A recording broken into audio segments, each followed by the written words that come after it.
It's one thing to stay home all day. She's not going to stay home and cook and clean. You either get this microwave dinner and a baddie wife. Hello, party people. Welcome and welcome back to another fun-filled edition of So Floor. I'm your host, Jet, viewing and reviewing the Sylvia Sylvia's primetime storylines of 1981. We are rolling into the finale of Dallas at warp speed, and I got a feeling this is going to be a real good one. So whether you're new to this or true to this, sit back and enjoy. Tell the kids it's time to play outside or out of sight. Tell babe no questions, suggestions, or concerns for the next 25 to 35 minutes. Everyone else in earshot, cool, quiet, or kicked out are your only options because we are watching our story. Ladies and gentlemen, boys and girls, this is So Cool.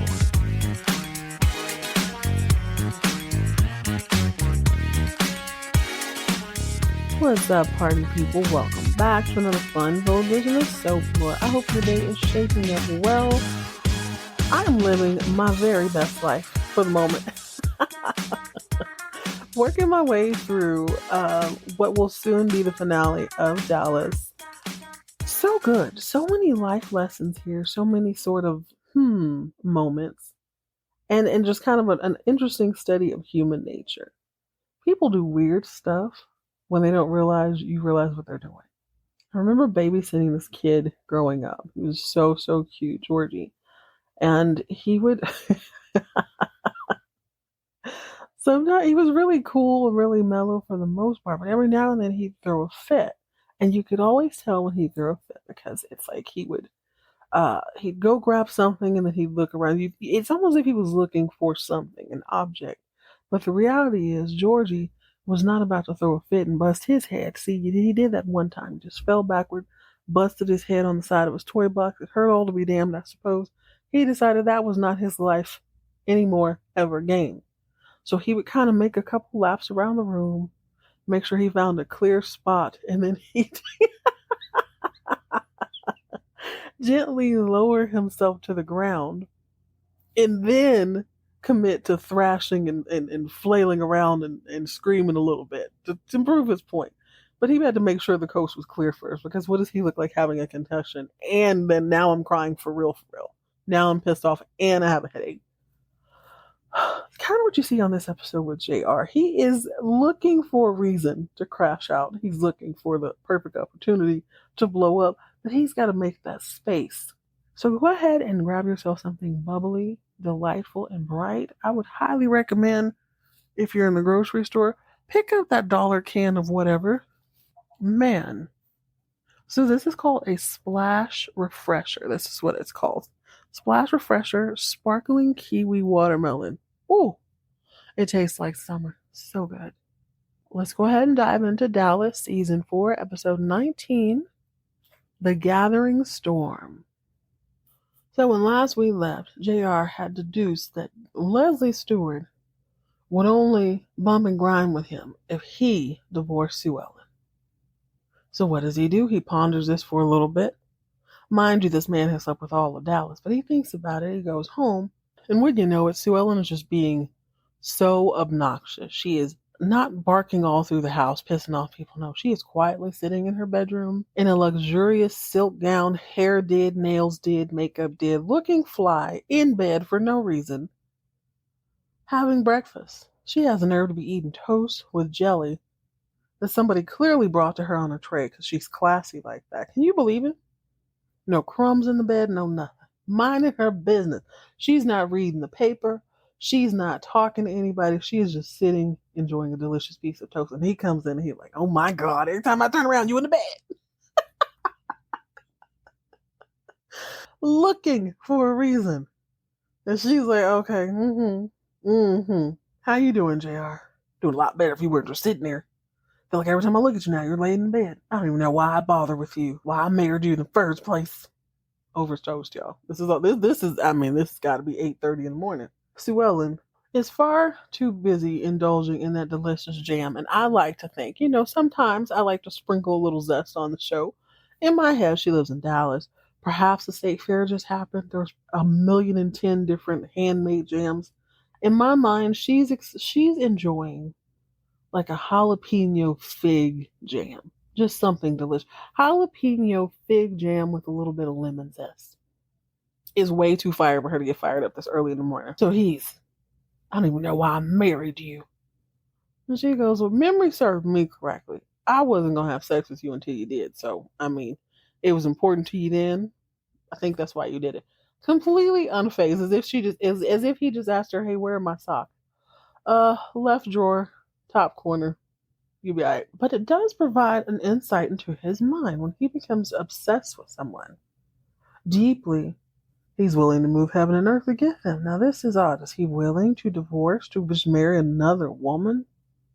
Leslie Stewart looks classy enough to me to eat breakfast in bed on a tray, too. Probably also in a silk robe. I mean, do you want that twice? Maybe he does. So he storms out, but not before saying, Sue Ellen, you know, the less we say to each other, the better. She don't give a damn at this point. She got a date with Clint later. It is what it is. Feel how you feel, JR. She is completely unbothered. So he goes down the hallway. John Ross is chilling in his fever dream of a bedroom on the carpet, playing with a few toys, having a good old time with him and his nanny. His dad comes in, excuses the nanny, lays on the floor. He's like, hey, John Ross, how you doing? And I swear to you, the baby's babbling, but I swear he's like, I'm doing okay. And he goes, well, you know, me and you going to be spending a lot more time together, boy, because your mama probably ain't going to be around. At some point, I swear the baby's like, huh? Like, oh, yeah, we going to spend time together? Really? Is that so? He doesn't seem to be bothered as long as he has the grapes. I can't remember if someone told me this or it was just power deduction, but anytime you see baby John Ross, he does have a fresh batch of grapes. And I suppose as long as JR brings his stuff over, you can hang out. Cool. Bring grapes. He's not done with his reign of terror. So then he goes downstairs and Ray and Donna are there and they're sitting in what would be he and Sue Ellen's seat. Now I didn't know this because they hardly ever eat in that dining room anymore. You always see them kind of all over the place. But he just wanted to press buttons. So Ray and Donna are fairly unbothered. Pam has decided to add a few extra curls to her Rick Jane perm today. It is extra fluffy. It is all over her head. I don't think I dislike it. It just, I just know. I just hadn't quite got used to it. It looks like one of my sixth grade teacher's hairdo. And this was long after the fact that it was no longer in vogue. But you know, sometimes you get a hairdo down. I can understand wanting to keep it for a couple decades extra. Seems like it's a lot of work. The shape is nice. Anyway, Pam and Bobby are happy. Donna and Ray are happy. JR is unhappy and fidgety and just sort of pushing buttons at whoever he sees that morning. First, it was Ray and Donna. He suggests they move over to Gary's seat. Gary ain't had no damn seat. Gary ain't lived there. Then Bobby comes downstairs and he catches a stray. Like, dang, you really gonna vote against your daddy? Man, this sucks. Seems like a lose-lose situation. You would vote against your daddy? Bobby's like, no. You would vote against your mama? No. He's just big brothering them to death. Of course, he throws a grenade and then he bounces. He leaves for work. He has more pressing items on his agenda on this day. I will say, Bobby's grief he's catching grief for no reason. Even Pam's like, we're going to vote against one of them? He has to do it. He has to make a decision. She suggests, well, why don't you just not vote?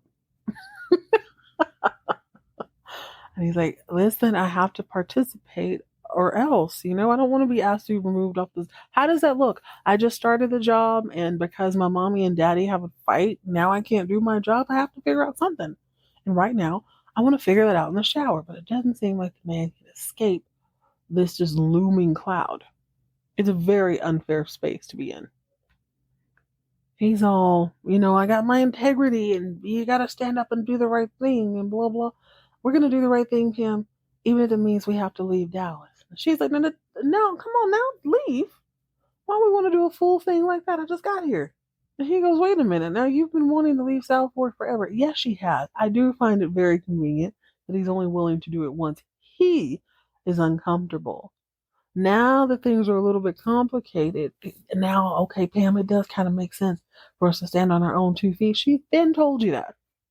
But now she can't leave because Rebecca's there. Miss J.G. Wentworth, 877, gosh, no. Better not tell Clint, no. Yeah. Pam has her own demons to wrestle this episode. This is yet another situation where a parent has put the kid in just. I guess Jock and Ellie didn't do this on purpose. Bobby just happened to be in the middle. But Pam is definitely in the middle of this horrendous situation. Midge is also going through it. This whole Miss Young Dallas is really starting to take a toll on he and Lucy's marriage. We see him once again at the same restaurant from the day or night or however long ago before. And his friend is at the counter studying, so he goes up to chat with her. And he mentions that Lucy left the apartment this morning at 5:30. She has to shoot in some park, and they needed to shoot before everyone else, like before the park opened up to the general public. And the friend, which is a girl, is like, yeah, I mean, it makes sense. It's kind of cold out there. Hope she's doing fine. Mitch says, no, she has a limelight to keep her warm. She's like, okay, a little bit salty, I see. He's like, no, I don't mean it like that. It's just, this is just such a shock. It's so, he's not really communicating well that because Lucy is super wealthy, the attention that she's getting on top of this is what's bothering him. In addition to like the money, you know what I mean? Mitch and myself, neither one of us are being very clear. So he starts telling the girl that he tried to buy Lucy a locket and he had to work for several weeks. He had to work nights in order to afford this locket. Lucy comes home out of the blue one day with a check and she could afford 50 lockets. And he goes, you see what I mean? And the girl's like, not really. He goes, okay, I'm going to put it to you like this.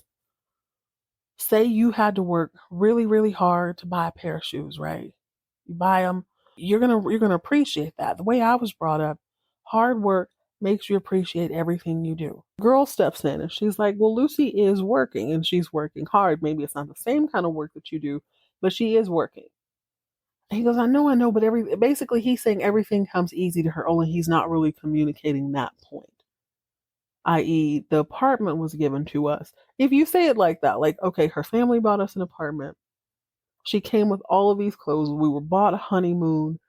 I'm working to provide her a little something, and then she comes in with all this money, just kind of trumping my work, is what he's really saying.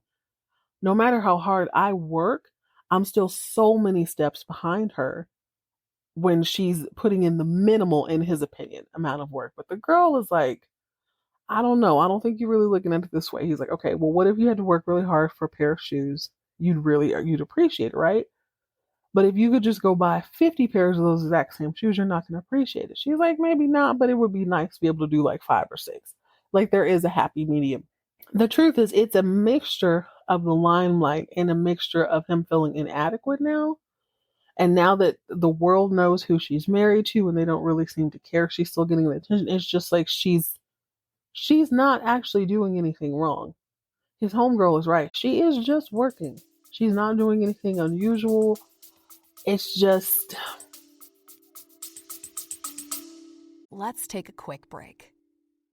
This is the podcast where parenting meets pop culture, true crime gets side-eyed between Little League baseball games, and aging millennials and Gen Xers laugh their way through life's latest chaos. From celebrity scandals to learning life's lessons the hard way, we tackle it all with sarcasm and humor. Think of it as your group chat in audio form.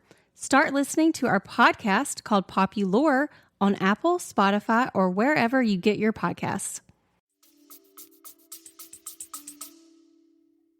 Dang. I know where he's coming from. Like, it's kind of hard to swallow that no matter how hard you work, or maybe the work that you're doing is just not, it's not paying dividends the way hers is. Doesn't mean that she is wrong, but there's more to it. It's his wife. There's men looking at her now, checking out her rack, making lewd comments and stuff. It's the whole thing. This is another matter of perspective that I don't necessarily disagree with, but actually I do. I very much disagree with this. So Pam is over at Mrs. J.G. Wentworth's apartment, which is lovely. Actually, it's not an apartment. It is a townhome. It is spacious, but it is no longer a mansion. She doesn't need all that space. She wants to be in Dallas to reconnect with her kids. So Rebecca is not quite ready to mix and mingle and make friends. She really, really wants to meet Cliff so that they can reconnect and forge a relationship. So she brings it up to Pam again. Hey, when do I get to meet Cliff?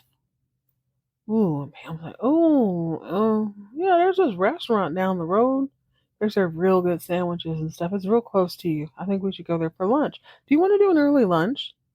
And her mom's like, okay, now what's going on? Every time I mention Cliff, you change the subject. So Pam says, Mom, Cliff did not have an easy life. He literally had to fight for everything. He had to fight his way through high school, work his way through high school, everything he's ever had. He's had to work very, very hard for it. Life was not easy for him. And Rebecca, the mother's like, well, I wouldn't imagine it would have been. Pam says, I don't know if he's going to receive you well. I don't think he's going to be able to forgive you for leaving.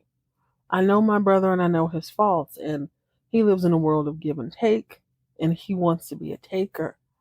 I don't know. I think he might take advantage of you because you're a rich woman. And I'm like, what?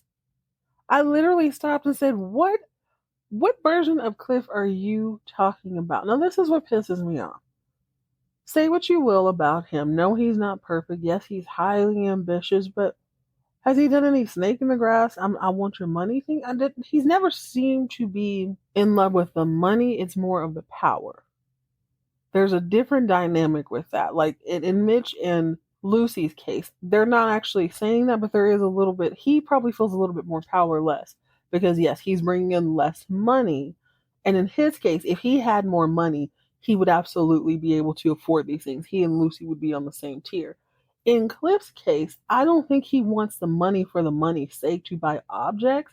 He wants the power. He would very much take the power over the money. The man runs for political office. He is a civil servant. The man, he's not looking to be wealthy. It's not like he's taking these big, large kickbacks or anything. So to imply that Cliff would absolutely take advantage of that woman's wealth is very unfair. Now, I will say this. Will he play her like a fiddle if she wants to give him money if he can extract power? Yes, but I don't think he would painting the picture in a way that says this man is so power hungry that he would absolutely use you and abuse you in order to gain power and access to your money is unfair. Does he respect you less? Yes. Will he absolutely use her for power? Why not? This kid was abandoned by this woman. Let's not act like this is some Joe Blow off the street who happened upon him and lived in his life and was like this wonderful matriarch who loved and reared him. No, you told me you were dead and then you left me with a drunk psychopath that I've been taking care of up until he recently died. Two totally different things. Pam, you being a little bit delusional right now. He's talking about, well, you'd never know if he loved you for you or for the money. She could earn his love. I'm actually really annoyed at whoever wrote this. But I guess that's a good thing. Sometimes stories should be polarizing, but really? This is just Pam's opinion. Let me just say that. That's just her opinion. But it is a ridiculous opinion. I understand being caught in the middle, wanting to play both sides, because yeah, she is more. Pam also mentioned that Pam is more loving and more like accepting and forgiving. Cliff grew up in listen, that's not his life, has not afforded him the luxury to trust anybody he's met. Lest we rewind the tape and go back to season 1, he has absolutely no reason to trust anybody other than Pam, which is why I'm so upset. Please don't betray their trust. Pam feels like she's protecting Rebecca. Fair enough, but also whatever smoke she gets because you were the adult in that situation. I don't care if Cliff is in his 40s, you're the adult there. Oddly enough, this whole episode is really about Jock and Ellie. So one morning at breakfast, that JR threw the grenade and then left. After he pissed off everybody and then left the house. Donna Culver's left, Ray's left, Jock comes down, and they're talking about how Bobby is going to have to make a decision. Bobby's on the committee with the T'Challa, the Swamp Thing situation. And he's going to have to vote. Now, as soon as that word comes out, Ellie comes down the stairs. She enters the dining room. Mind you, she's been ignoring Jock as best she can. So as she goes to sit down, Donna's like, well, Bobby's going to have to vote. He's going to have to pick between the two of you, and that's going to be very, very difficult for him. I swear, Donna, yes, I'm still looking out of the side of my eye, but I believe that a little less the more I hear her talk. She seems very genuine, and she does seem like, damn, I wish I had never said yes to this. She and Ray should probably just stay at their own house. I feel like every time she comes over, something pops off. Well, Jock hears the news about Bob, and he's like, well, thank God. At least we know we have one vote there. And Ellie's like, oh, really? That's how you think Bobby's gonna vote? My son, Bobby? Jock's like, yeah, like he knows good business. Obviously, he's gonna pick that. So they have a little tiny rift.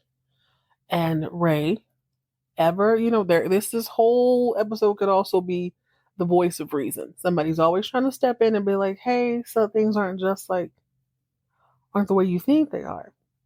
Ray steps in and he's like, Miss Ellie, I mean, please understand, we don't want to just rape and pillage the land. I promise you, we're not going to ruin the land. We just want to make it useful. We want people to enjoy it instead of, turn it into something useful besides a swamp.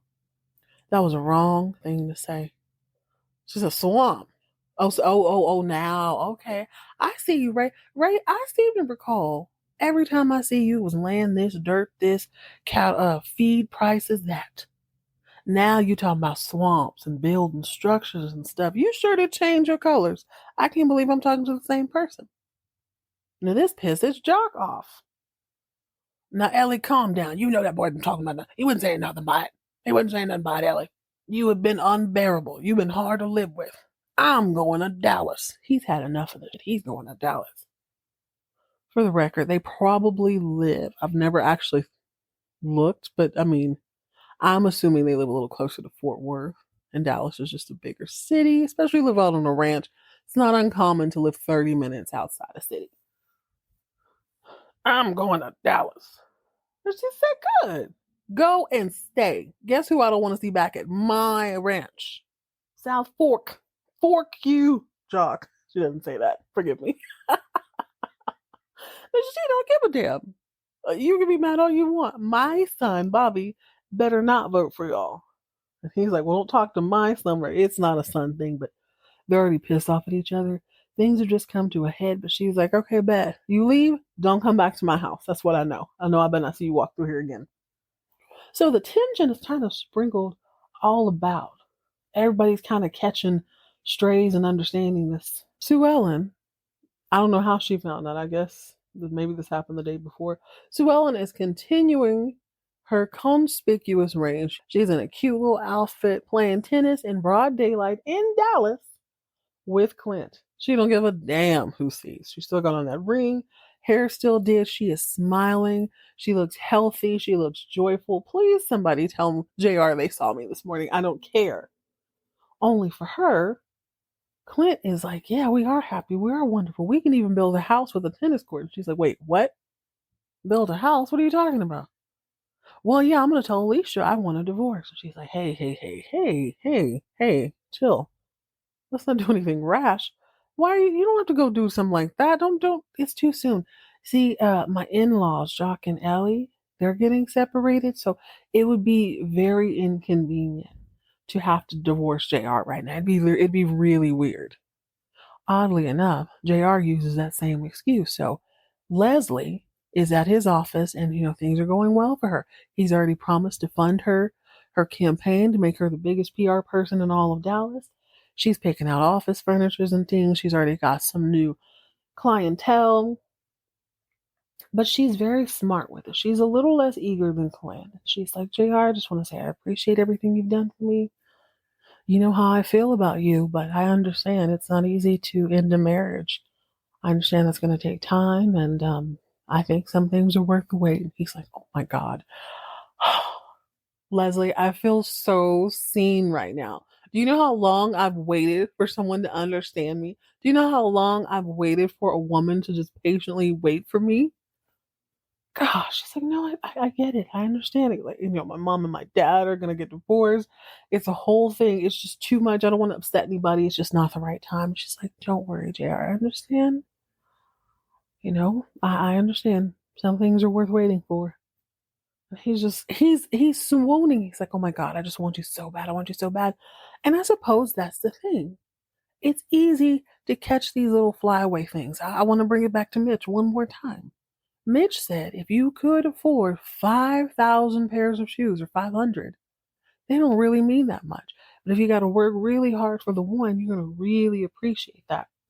That may or may not be true when it comes to material things. But there is something about this woman. He's had every woman in the office, and his wife, and her sister, and Mitch's sister, since we're bringing it up.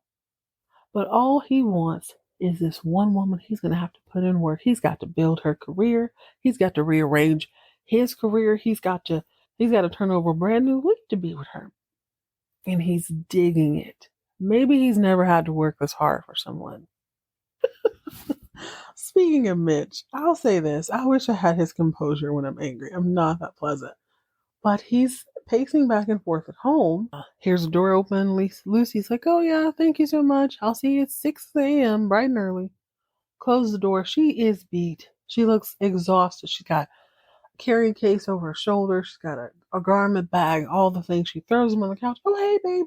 How are you? Blah, blah. I'm so sorry I'm late. I had to do like 30 different poses today. Whew, your girl is tired. So she's talking to him, and he's like, what's that? He looks down and tells me why she has on a locket. She's like, oh, I was trying on cashmere sweaters today, and I really liked it. The garment company that I was modeling for, they let me keep it since I liked it so much. Isn't it gorgeous? It just happens, it's the wrong thing, wrong time. He gave an example of wanting to buy a locket. Here she comes with the locket. And he's probably thinking in his mind, see, that's exactly what I'm talking about. That right there. See how easy it is for her? But he's never really been able to articulate that. So she doesn't catch the fact that he's angry because he's very composed. She goes, oh, well, honey, do you want me to make you something to eat? Have you had dinner? And he's like, it's 10:30 at night. Of course I've had dinner. Which leads me to believe he probably has not had dinner. He seems a little bit cranky. But I suppose that is to be expected when your wife comes in looking like $1,000,000, wearing $50,000 worth of... Oh, she even mentions that it's 18 karat gold. God, it's so heavy. Lucy. So she's still not really clocking that he's upset. She goes, okay, well, I'm not hungry either, so I guess I'll go take a shower since you're going to go study. He said, I didn't say anything about studying. You don't listen to me, Lucy. I am paraphrasing here. And she's like, okay, well, I'm sorry. You're either working at 10:30 at night or you're studying at 10:30 at night. My bad. I assumed that's what you were going to do. Mind you, she's jovial during all this. He's upset, but she brings up a very interesting point where he sees her new lifestyle as the wedge that is coming between them. The reality is there's always been something else to do. She's just never really made a big fuss about it. She understands that this is his dream. He is working towards it. Sometimes he works a little too much. Sometimes she wants a little more money. Remember, the only reason she went out and got a job is so he didn't have to work 11 jobs so that they could have a maid. So okay. It's one thing to stay home all day. She's not going to stay home and cook and clean. You either get this microwave dinner and a baddie wife, or you get a baddie wife and a messy apartment. Like, come on. She only got the job to pay for the maid. She just so happened to pick a job that's going to pay her the best return because she's got that face card. This is all very frustrating for Mitch. And he's like, oh, Lucy, don't you see? There's a wedge between us. We're like roommates. We're only passing each other through the night. And she's like, and that's my fault? Now she's starting to get a little worked up. Is it my fault? He goes, well, it certainly isn't mine. I'm not the one who has 6 a.m. limousines coming and come dragging yourself into the apartment at 10:30 at night. Now, I don't know. I feel like I've said this a lot today. That was the wrong thing to say. I don't know if it's the dragging yourself in that pissed her off. Or the 6 a.m. limit. I think it was the drag yourself in. To drag me in implies that I look a mess. Please let the record reflect that she still looks flawless. She's like, baby, I'm a model. You said it, sir. Let me jog your memory, Mitch. This is Lucy. Let me jog your memory. You said that we were going to live on our money, right? Our money. I get paid to be pretty. It is what it is. Feel how you feel. He's like, I didn't say we'd live on our income. I said, we live on my income. She's like, oh, so you're going to go park cars and shuck and jive for nickels and dimes. Sorry, I don't know, some 80s girl. I don't know what she said. But she definitely said, you're going to go work for nickels and dimes and I'm supposed to be cool with that? Baby, no. Absolutely not. I am Lucy effing Ewing Cooper, model extraordinaire, Miss Young Dallas. I make money. Money don't make me. I look flawless. I've never been drugged anywhere in my life. That, sir, is some antiquated thinking. Sounds like you got that out of the medieval times or something. And he goes, but don't you understand how that makes me feel? I don't need a rule book to tell me how I feel. She's like, what are you talking about? He's like, well, look at that damn gold chain. You walking there with a gold chain. I want to be able to buy you a gold chain. But I guess with nickels and dimes, it'll take several decades. And she's like, oh, Mitch, please. She literally says, Mitch, please. Okay. He wants to be able to buy the chain. He can't. She's like, okay. Listen, I'm sorry I said you made nickels and dimes. I am sorry I said that. But listen, it's not your money. It's not my money. It's our money. And he goes, what is wrong with you? If you think that, you're never going to get it right. Now, this is where he starts to lose me. And this is where Lucy reminds you her last name is spelled Ewing. Baby, he snaps one too many times. She says, let me tell you something. I work my model butt off to bring money into this home to support this family. And I'm not going to feel bad about it. You feel how you need to feel. I'm not going to feel bad for making good money. Period. So if you feel that way, we're in trouble. She's like, all right, okay, fine, cool. Remember, you said that, not me. You said that. This is all blown out of proportion. We can all tell. However, I was with him until I wasn't. I understand. But dude, you knew you were broke when you met her. It is unrealistic to think that she should just cease existing and literally struggle with you. You're going to be gone. Listen, he's right. He's gone most of the time.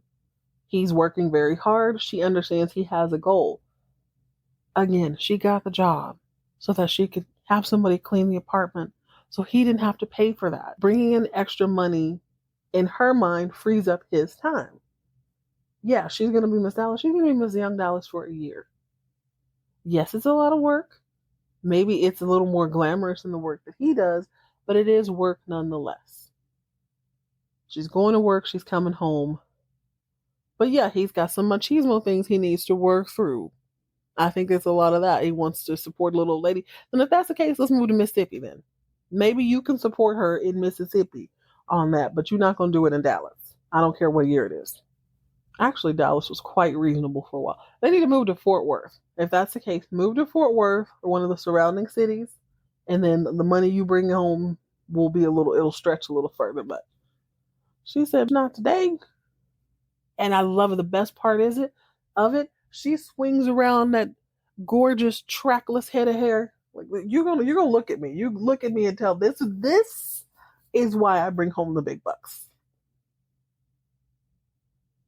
Mitch is very pretty too. He could definitely model. She should definitely try to get him a modeling gig. That was an intense little argument, but that's not unusual with couples. Couples make up to break up all the time. You might want to cuss your spouse out one in the morning because they left the lid off the milk for the last time.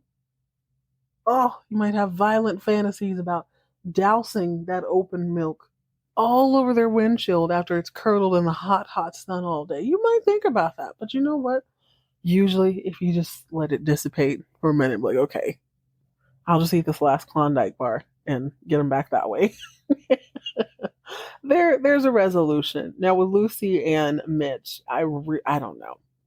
I don't think he can see the forest for the trees at this point because he's so knee-deep in trying to survive and make it that it maybe seems a little bit insulting that other people get their way, quote unquote, so much easier. But give him a few years, let him get into his practice, let him study medicine or whatever he's studying. He's going to be fine. Shake it off, because she ain't getting no uglier no time soon. And she damn sure ain't going to start being poor for no reason. That would be weird. Speaking of weird, Rebecca J.G. Wentworth decides, you know what, enough of this waiting on Pam. Let me just slip by Cliff's office. I'll just walk by. I'll come up with a ruse He'll allow me in his office. I'll feel him out myself to see if he's this money grubber or if he's a little boy who needs his mommy. And as soon as he says he needs his mommy, I'm right here.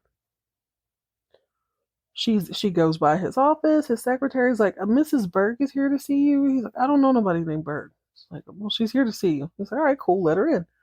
So she comes by and she comes in and she says, hi, I've been looking forward to meeting you for a really long time. He's like, oh yeah, why is that? Well, I am a really good friend of your mother. I knew her way back when. We go back to Houston Galveston days. I've known her a long time. She's speaking of her in the present. And yeah, I know how fond she is of you, so I've always wanted to meet you. Basically painting the picture that, oh, wait, you mean my mother's alive? Oh, wait, she misses me and she talks about me? That's wonderful. Only Clip is a full-grown man, and this is the middle of the day, and like he said, he don't know no Burke, so as far as he knows, this could be some weirdo off the street. Or he's like, I'm sorry, what? You know my mother? Yes, yes, and she's really eager to meet you. And then he says, well, that would be a really weird trick because my mom's dead. Oh no, she's not dead. She's very much alive. And he's getting annoyed. Like, okay, lady, what did you say your name was again? Burke? Mrs. Burke, I don't really know what game you're pulling here, but my mom's dead. And yeah, that's that. She's like, I assure you she's not. He's like, well, if she's not, then she might as well be. Where was she when I was growing up and I really needed her? Where was she all that time? She goes, no, she was just afraid. She loves you. He says, this woman, my mother, clearly, if she's alive, she doesn't know what love is. Love isn't leaving a little kid to fend for themselves. That's not love. So as far as I'm concerned, my mother's dead. And if she's not, she might as well be. Now she walked in there to get her feelings hurt.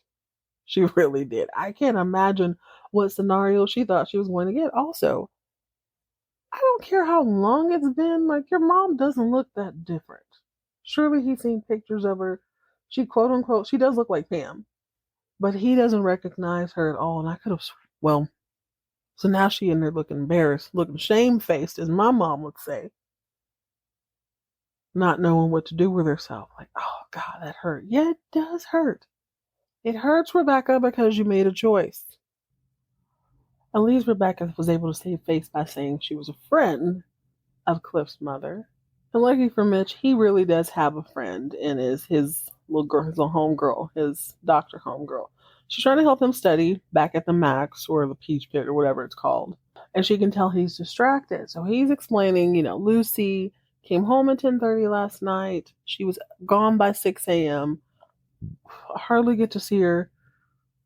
It's just that she's working too much. It's taking a toll. And so the friend's like, she's just working. Like, what's really going on? Why does this bother you so much? And he's able to articulate it a little bit better this time. He says, she is a Ewing. I believe that things only have value if you work for them. But because she's a Ewing, it's like anything she holds her hand out to get, she just gets, sort of implying that she wanted a job. She got like the highest paying job ever. She wanted an apartment. She got, you know what I mean? She's not really working for it. He starts to feel like their values are too different. So his friend says, there's a very simple solution, but it's not that simple. If you want to stay married, I hope you do, one of you has got to change. Basically implying that he needs to change. This is who you married. So Mitch now has to sit with himself and decide what he wants to do. Now, on the other side of town, Mitch's sister happens to be in the same bar, still singing and linging along. She's dressed in her pink Cowboy Carter outfit. Actually, she looks a little bit more like Dolly. She's got like a pink lace something or another. She sounds quite lovely, and they let her sing for a while, so I'm kind of wondering if Afton had a career in the early 80s in the music business. That's neither here nor there. Cliff is at the bar, sourly drinking a beer, damn near rolling his eyes. I guess he thinks she sounds okay, but he's had a day. Some boho came in pretending to be his mom. It's not the best time, but he looks over, or he hears someone call him. He looks over, it's one of his old college pals and two buxom blondes. They invite him to sit down. He doesn't really want to. He's just making small talk. He was about to go home. But he's, small talk. Oh, hey, dude, it's good to see you. Are you still in the oil business? Yeah. But one of the blondes says, yeah, he works so hard, like being funny, tongue in cheek. He works so hard. He's jet setting all over the world. He's in every place. You can't hardly get a hold of him. So Cliff's like, oh, really? He goes, well, I just got back from Southeast Asia. His friend tells him that. And Cliff's like, oh, no way. Were you there when that whole government uprising thing was happening? A thing that JR allegedly stopped or had something to do with? And the dude's like, yeah, I was actually. And Cliff's like, man, that must have been wild. You know what? I'll go ahead and have a seat. Doesn't seem like he's prying at this point. He just wants to hear about this uprising. So he and the friend are getting along. They all end up going back to Cliff's apartment. Cliff, his friend, and the two blonde girls. The blonde girls decide it's time to powder their nose while Cliff and his homeboy make drinks. And Cliff brings up the counter-revolution again. He's like, man, that must have been super scary. How did you feel like, basically, how did you, like, survive? And the guy's like, scary? There wasn't even any shooting. That thing was fought with money. Cliff goes, what do you mean? He goes, well, I mean, those sort of things aren't people on the ground with Tommy guns. It's like more political than anything. Word on the street is that some American backed the whole thing financially. Something like that. Now Cliff's interest is piqued. He's like, well, why do you say that? He goes, well, I mean, I know everybody there, people who should have been in it, people who should have been shot or whatever, operators, etc. And, they all say the same thing. And so he starts naming people. And Cliff goes, you wouldn't happen to know a guy named Hank Johnson? He's like, yeah, I know Hank. Hank Johnson works for JR. So as a matter of fact, Hank was very, very visible right before the revolution. Very loud, very vocal. Then all of a sudden he dropped out of sight. Nobody's seen him since. Well, now Cliff's homeboy's interest is peaked. Like, hey, why do you ask? You know Hank? Cliff says, no, I just kind of know his reputation. Like you mentioned operators, blah, blah. I just kind of know his reputation. So now they probably both thinking the same thing, but in opposite directions. Like, you don't say. All this makes Cliff quite giddy. He's like, ooh, got a little tea. Call JG Wentworth is on the opposite end of giddy. She is actually quite sad. She went back and she told Pam what happened. She's like, I'm so sorry. I couldn't help myself. I had to see him. And she explained what he said, and she doesn't blame him. She's like, wow, the whole way home, all I could hear is him saying, my mother doesn't know what love is. Even though I wanted to tell him I love him and I'm his mother, I understand where he's coming from. And then the other thing that kept playing in her head was that where was she when I needed her? She's like, damn, I have no answer for that. There really is no excuse. Pam says, but Mom, you did what you had to do. And one day maybe Cliff will understand that. Her mom says, you can't possibly believe that. And then she says that she was tempted to tell him that she's a wealthy woman now. She can help him in any way he needs it. But Pam says, Mom, well, you will never know if he really loves you or he loves money. And this is where me and the mom really do agree. She goes, would that be so bad? At the end of the day, she just wants a relationship with him. Now, I'm pretty confident that with time, maybe they could have, by my estimation, it would take years for that to be a real relationship, all because of the circumstances. She didn't get kidnapped. She was not held hostage. She did not have amnesia. She wasn't like sick and poor somewhere and just literally couldn't afford 2 kids. She could afford 2 kids. She could have introduced herself when her husband was there. That's the thing. We can't ignore all these. So if he don't want anything to do with her, then he just doesn't. If he decides to take a check every now and again to fund his campaign, not his lavish lifestyle, it is what it is. You don't have to love it, but I don't really know what else you could expect. It's going to take a huge act of God for them to come any closer. I just don't see it happening. So Jock and Ellie, I suppose it starts to weigh on Donna a little bit. So one morning she goes over to talk to Ellie. She says, listen, I'm sorry. I got to tell you just like it is. I don't think this Dakapa thing is worth you and Jock's marriage. It's not worth it. It's land. There's plenty others. Just don't do this. This is causing too much grief. Now Ellie shocks me and she's like, oh my God, Donna, is it you and Ray? She doesn't even realize that Donna's talking about she and Jock. Once Donna explained, no, Ray and I decided to keep this out of our marriage. There's other things that are more important, and this just isn't worth it. Ellie sighs. She's like, okay, you young girls don't understand. This is more, it's not just the land. It is the secrets. It is having to just sit and agree and be very agreeable and kind all the time, no matter what he does. I'm really, really, really, really sick of it. Been doing that for 45 of my years, and guess what? I don't have 45 more. I'm not really willing to play that game with him anymore. So if a divorce is what it takes, then so be it. I don't really care at this point. Now, this is very upsetting to Donna, and Ellie can see this, and she's still somebody's mama, so she says, listen, I'm sorry, I wish I had given you a little bit more warning when you married into the family.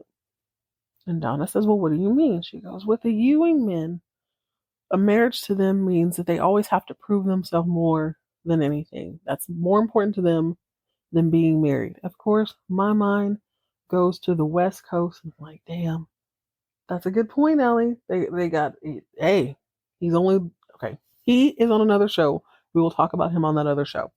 But it's kind of rough. So Bobby and JR are having a chat one night before dinner. Does look like Ellie's going to come down for dinner. And Jock is in Dallas living his best life or his worst life. He's probably not doing anything. Let JR tell it. He's out getting drunk. And Bobby's like, oh my God, I can't believe they're separated. Did you try to talk to him? And JR's like, yeah, I did. But I mean, it looks like they could be, they could stay separated, if you know what I'm saying. Bobby is quite upset. And JR goes, I don't know what that's gonna mean for Ewing Oil. Bob's like, why are you talking about the oil company at a time like this?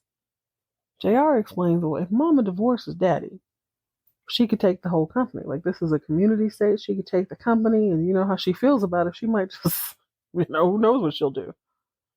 Bobby's like, dude, I don't think it's that deep. I don't think it's the same thing. He really doesn't care. He wants his mommy and daddy back together.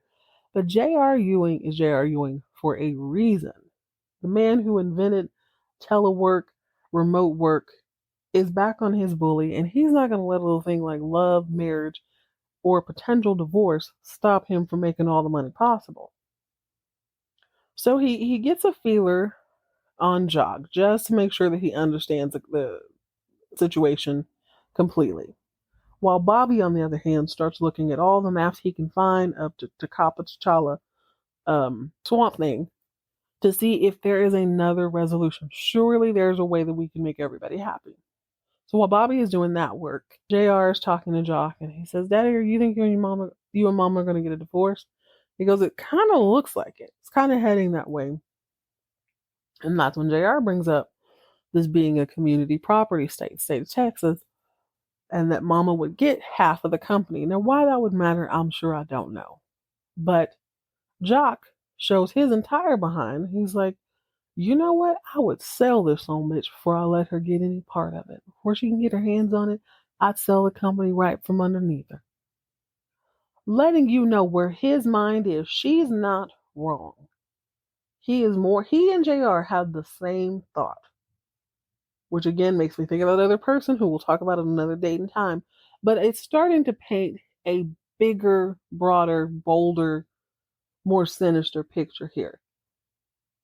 Jock Ewing is JR. We just didn't see him in his prime. We get to see what he looks like slowed down. We get to see what he looks like older. He would rather sell everything he's worked for to make sure the woman who has been his booski for 45 years allowed him to bring his whole ass other child onto the property. Yes, it was unbeknownst to them. However, she knew about it. It is what it is. She is acting up a little bit. I feel like she's been kind of taking it out on Ray a little bit more than she needs to. But this is where his mind is at, which tells me, you know what? She is well within her rights. Whatever she does, I'm Team Ellie. Do what you got to do, Ellie. In my very favorite scene of this entire episode, Ellie comes downstairs and she goes to the dining room, and it's, beautiful sunlight showing through. It's quiet. It's all polished up. And as she walks in, she doesn't say a word. You can see her kind of smile, and she's smiling through her eyes. She's like looking around the table, and you can tell she's envisioning her entire family at the table. She starts to smile, and then it's like she breathes in and she gets a whiff of what's really there. She starts thinking about other stuff. She sits down, and then she starts looking around the table, like at each seat, particularly one corner where we know who is supposed to be there. He's not. But it's as if she's really, really taking it in. The entire table is empty. This is what it's going to be. And she starts to break down. She starts to cry. And it's like you can almost hear it. You can see all the memories. You can see all the years. You can see the joy. You can see her family, the thing she wants more than anything around the table. But then you can tell when the other memory starts to hit too. All the lies, all the what that has turned out to be. Her hope is one thing, the reality is something else. She kind of stops wiping her face. She lets the tears just kind of sit there. She starts looking around again. And mind you, she's at the head of the table. She never sits. I guess she does sit at the head of the table. But she sucks it up. One last look, one last whip of the eye, jumps up and turns and leaves. It says so. God, I love this scene because she doesn't say a word, and I swear you hear everything she didn't say. This was my dream. He took my dream. This is where the joy happened. This is where the pain happened. This is what I've always wanted. This is my worst nightmare. And her way of dealing with it, she stands up with her joy, with her pain. She lets the tears continue to run down. She only wipes one eye, turns on her heels, and leaves. Such a message. Speaking of messages, you never shoot the messenger, but sometimes you can slap them up a little bit. JR calls the guy that was going to give him, I forget what bank he's ahead of, the blonde-haired dude. If you see him, you know exactly what I'm talking about. He gets a call from that banker guy, and to my surprise, when he shows up at the office, it's Cliff's homeboy. Cliff's homeboy is reporting to the banker all these things. So he starts to tell Cliff's homeboy, that is, starts to tell JR and the banker that Cliff was kind of being inquisitive about the Southeast Asia uprising thing, the revolution. He's like, I was over there and I told him that there were really no guns, there was no shots fired. It was more of a political, financially backed sort of thing. JR, ever the professional, was like, oh, for real? Is that so?